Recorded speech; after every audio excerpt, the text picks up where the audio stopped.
நாம் தராவியுடைய தொழுகையை ஜமாஅத்தோடு பள்ளிக்கு சென்று தொழ முடியாமல் போனால் நாம் தனியாகவும் தொழுது கொள்ளலாம், வீட்டிலும் நாம் தராவியுடைய தொழுகையை தொழுது கொள்ளலாம். நபி ஸல்லல்லாஹு அலைஹி வஸல்லம் அவர்கள் கூறினார்கள், மன் காம ரமதான ஈமானன் வ இஹ்திசாபன், யார் ரமதானுடைய மாதத்தில் அல்லாஹ்வை நம்பிக்கை கொண்டு அல்லாஹ்விடம் நன்மையை எதிர்பார்த்தவராக ஒருவர் நின்று வணங்குகிறாரோ, குஃபிர லஹு மா தகத்தம மின் தம்பி, அவர் இதுவரைக்கும் செய்த அனைத்து பாவத்தையும் அல்லாஹ் மன்னித்து விடுகிறான். அல்லாஹு அக்பர். ஆனால் தனியாக தொழுவதை விட ஜமாஅத்தோடு தொழுவதுதான் சிறந்தது.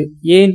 மன் காம மஅல் இமாமி, யார் இரவு தொழுகையை இமாமோடு ஒருவர் நின்று தொழுகிறாரோ, ஹத்தா யன்ஸரிஃப, அந்த தொழுகையை இமாம் முடிக்கும் வரை அந்த தொழுகையில் அவர் நிலைத்திருந்தால், குதிப லஹு கியாமு லைலா, அந்த இரவு முழுக்க நின்று வணங்கிய கூலியை அல்லாஹ் அவருக்கு கொடுக்கிறான். அல்லாஹு அக்பர். இந்த ரமதானில் சோர்வில்லாமல் சடைவடையாமல் ஆர்வத்தோடு இபாதத் செய்வதற்கு அல்லாஹ் நமக்கு உதவி செய்வானாக. ஆமீன்.